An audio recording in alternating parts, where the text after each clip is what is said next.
Donnie Houston. Hey, How you yay. doing? Hey, What's what's going on? poppin'? Okay, hold on, What's goody? what's going on? Man, I'm We got about to throw, we got the filters going. Okay.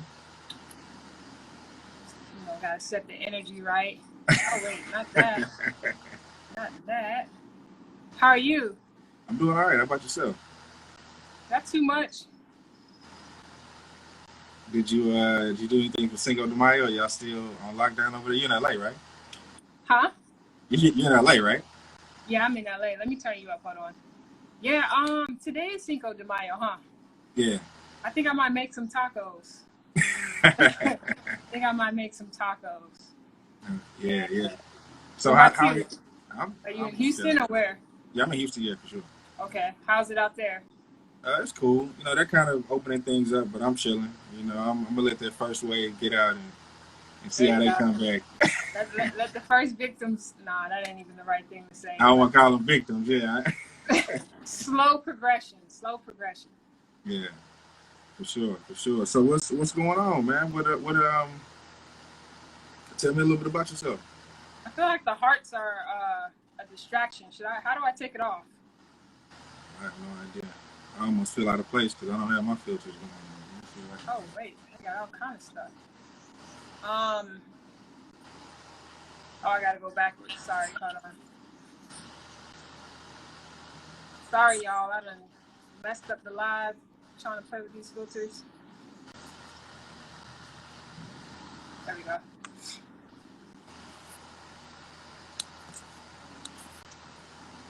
I'm back to normal now. cool.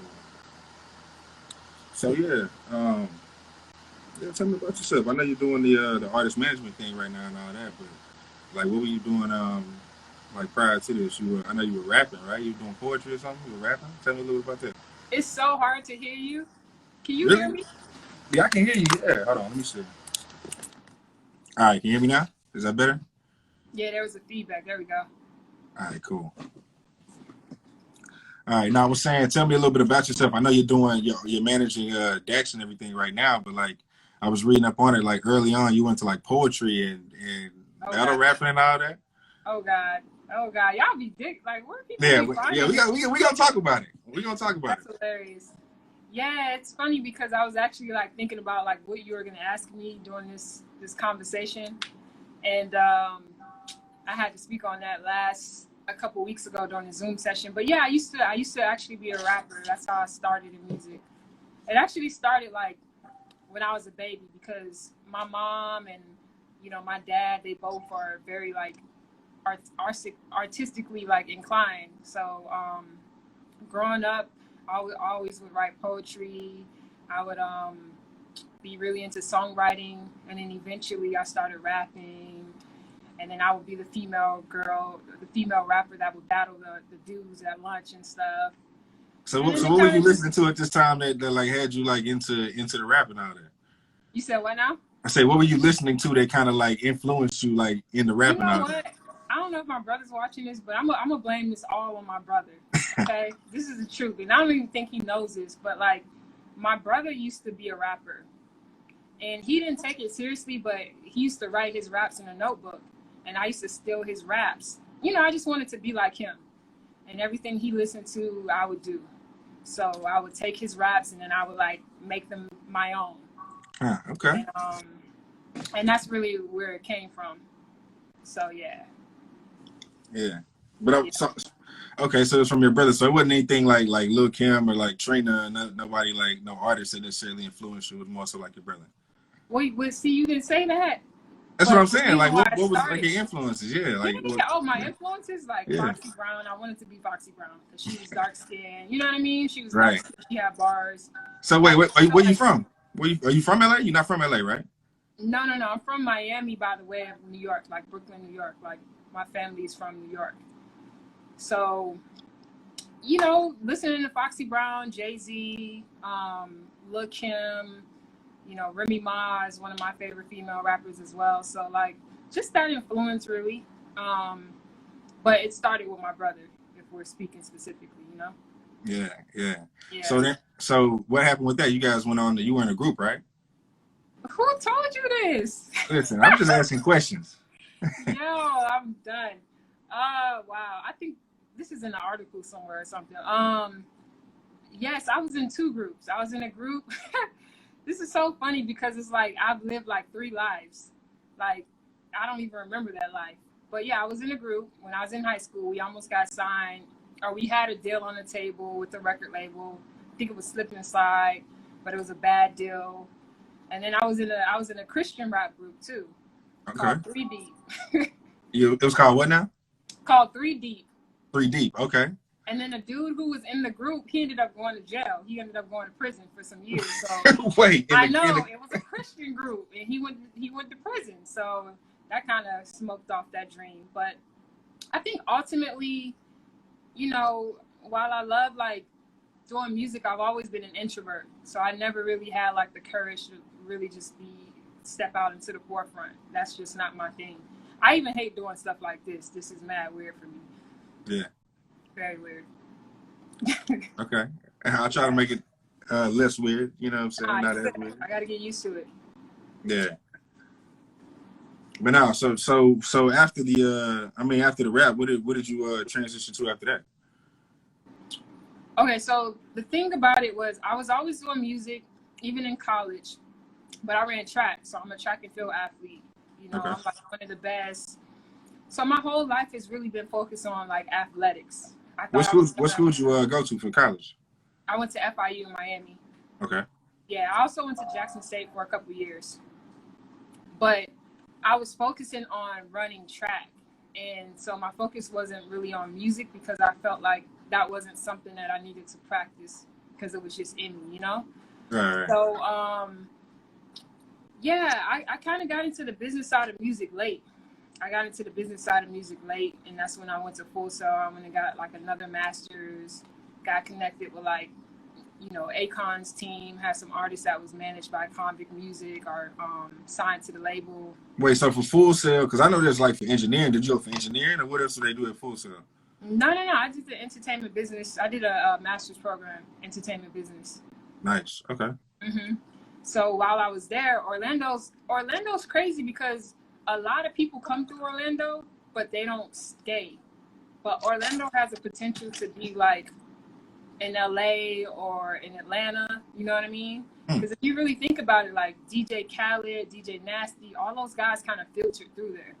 Right. So when I was in Orlando, I quickly got acclimated and I was kind of in the mix. I was working in the studio, like the #1 studio, meeting 2 Chainz, all different types of people, you know what I mean? And then eventually you kind of outgrow that community. And then LA was kind of like the next step for me. So I don't know where I was going with that story, but ultimately when I got to LA, the business side of my career transitioned a little further because I was connected with Neo's team and started working, for Neo's label. So how did you do that? I mean, how do you just go from Orlando to LA and then you link up with somebody like Neo? The songwriting. So the songwriting like kind of brought me to LA. Well, really Whitney Houston brought me to LA, but I came to LA because I had some opportunities with Warner Music Group and also on the songwriting side. So when I came here, people knew me as a songwriter. I would be in sessions, I was getting placements. I was trying to take it seriously, And then I was going to this songwriting school to kind of strengthen my pen. And then I met someone who works for Neo's label. Linked with him. The next day I was at the studio. Literally, I met Neo the next day, and then the rest is pretty much history. So you were saying Whitney Houston brought you to LA? Yeah. Okay, talk about that. Well, how did she bring you to LA? Like, what is it? What's the connection? Well, I'm just saying like more of a spiritual thing because she passed away, and she was kind of like the person that I had at the top of my my vision board to work with and to meet. And then when she passed, the universe spoke to me and was like, hey, you need to get on a move. You're making all these plans. Time waits for no one. So she kind of sparked my acceleration to move to LA. So it's actually as soon as she passed, I think a month later I moved to LA. yeah, I broke my lease. I like put all my stuff in storage, and I dipped. So how long between you moving to LA and meeting Neo? Like 2 months. Oh, damn, pretty quick. I don't I don't waste time. Yeah, I yeah, don't waste time. yeah. So okay, so you're working with Neo, like tell me about that experience. Um,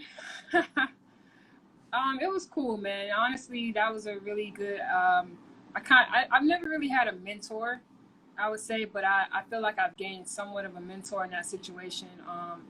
The guy who I worked with closely, Galen Whittemore, he was kind of like the GM of Compound West. Um, and it was cool because I kind of had my hands in a lot. You know, we had Adrienne Ballone at the time, so at times I would be her personal assistant slash day to day when she just moved to LA.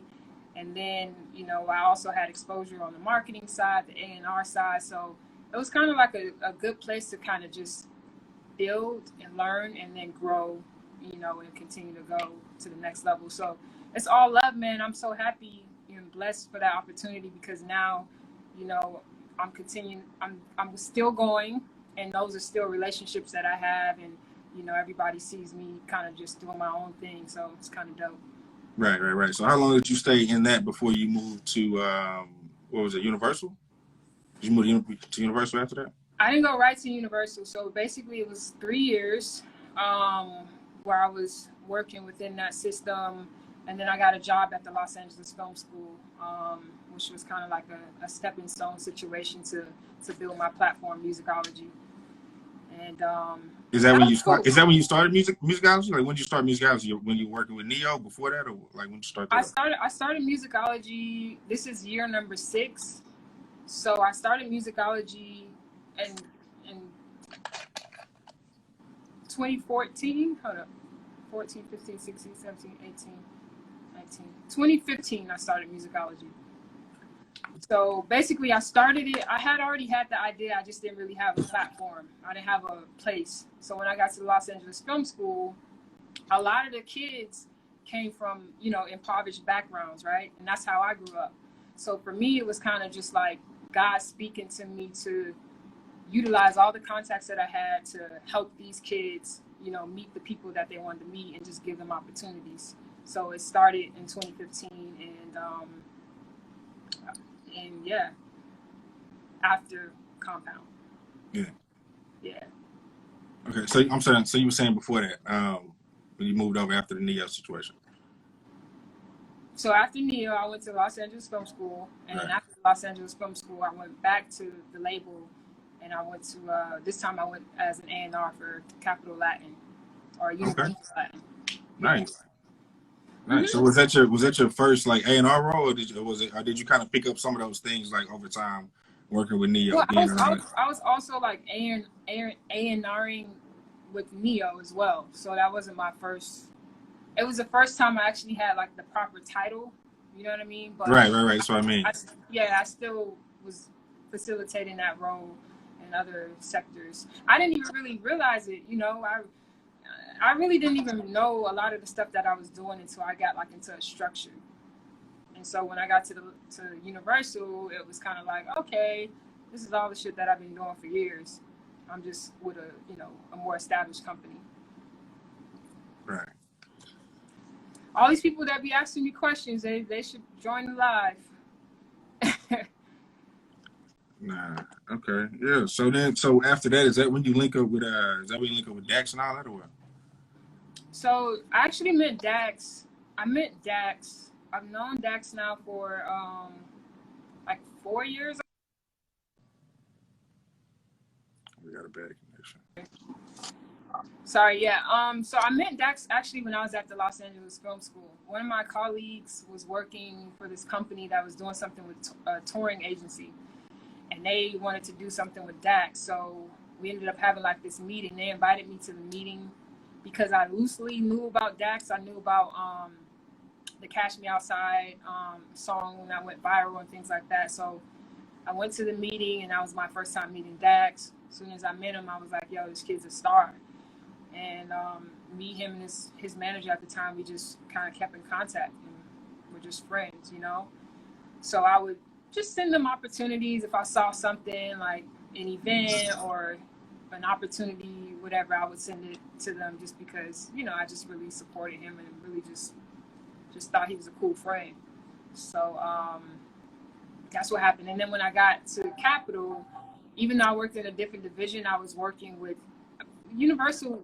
So just so you know, because I think you probably noticed already, but like Universal is a big ass company, right? So you got, you know, Island, you got Def Jam, you got Interscope, Capitol, all those fall under the Universal umbrella. So when you're in that community, you kind of, as long as you have relationships with the other A&Rs, you kind of also get an opportunity to work on other projects. So I did stuff like LMA, even though she was signed to Interscope, you know what I mean?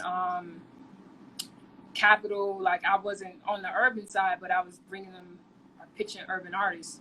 So when I was at Capitol, I tried to sign Dax, and you know, after some things transpired, ended up managing him full time, and you know, left Universal, and here we are. So did you leave Universal to work with Dax full time, or did you just kind of pan out that way? Y'all record these things, yeah?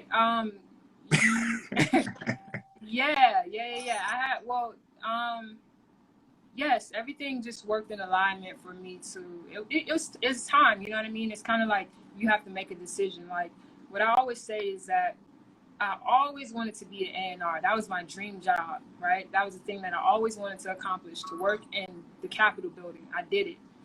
And once I did that, I still wasn't fulfilled. I still felt empty. But when I started working with Dax, I felt the energy that I needed to feel in order to, you know, feel like I had a purpose. So it was a decision that I needed to make to really just do the things that I want to do in life, you know what I mean? Not just have a title and do bare minimum, you know. Yeah. So I wanted to build something of my own, and that's kind of what we're doing right now. So talk about the situation that you guys have right now.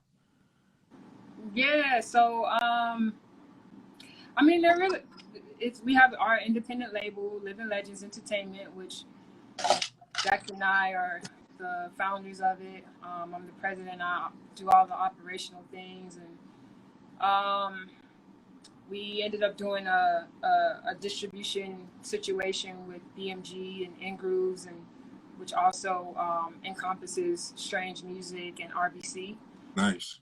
So yeah, you know what I mean? Like independent, we do everything ourselves. We all the marketing, you know, all of the videos, everything is just a very small team, you know what I mean? And the goal is to continue to strengthen that and hopefully, you know, position Dax where he becomes, you know, this main, I hate the word mainstream, but he's able to compete on a mainstream level while still, you know, being able to keep his independence.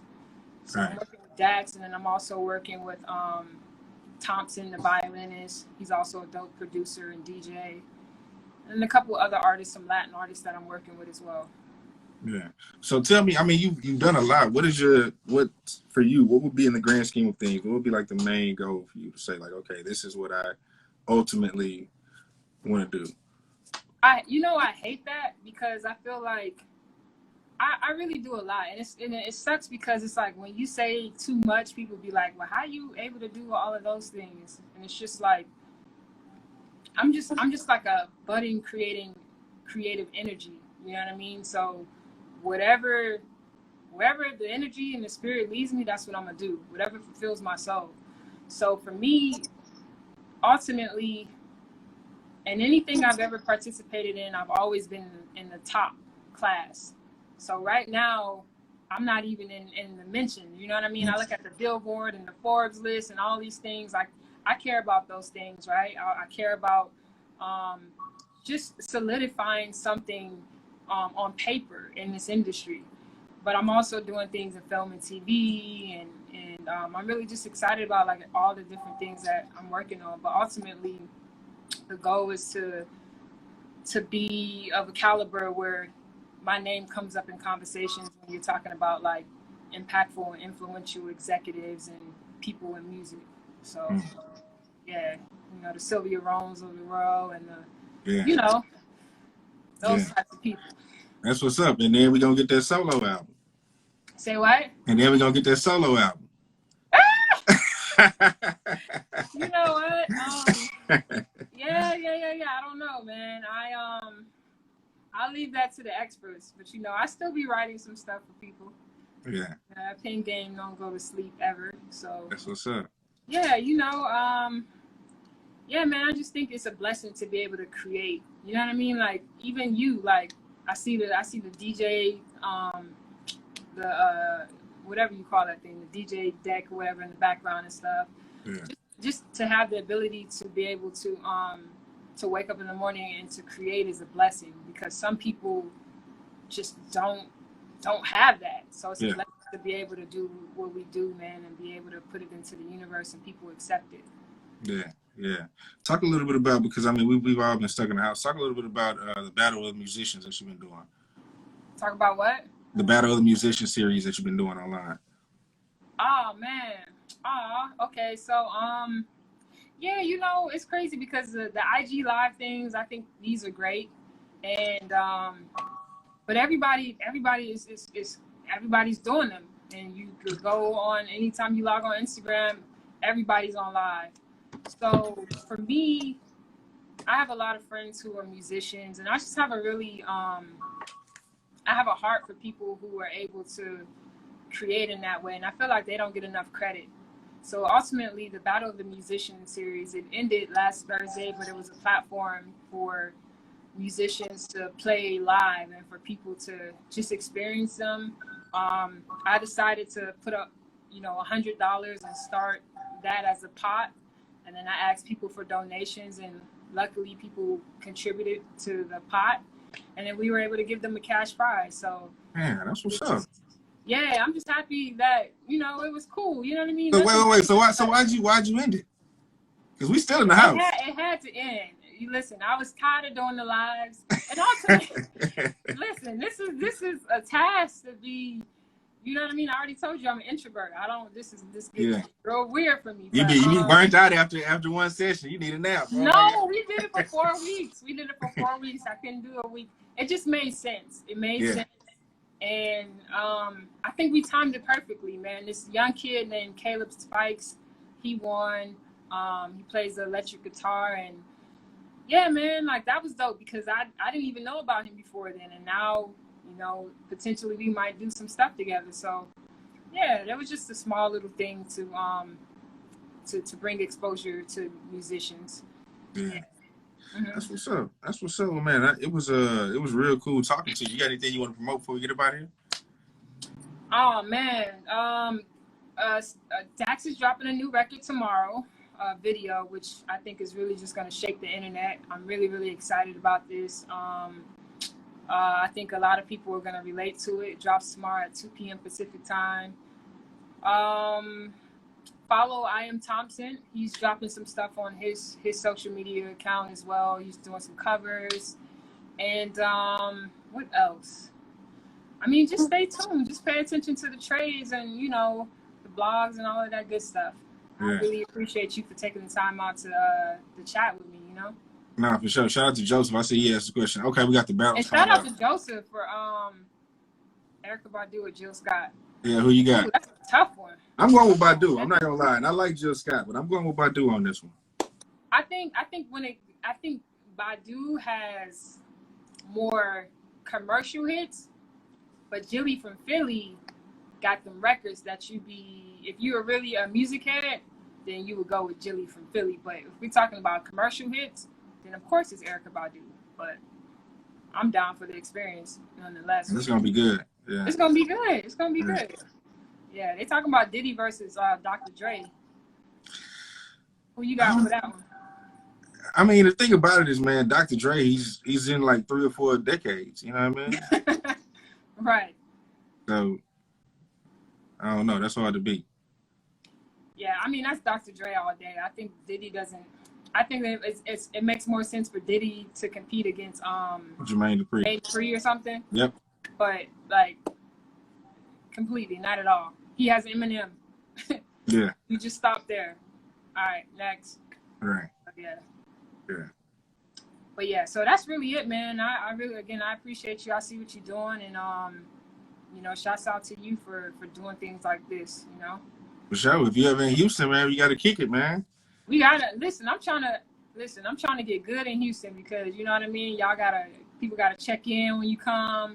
I'm trying to be good in the streets. I saw Jay Prince at Drake's party, and I told him, I was like, bro, remember my face.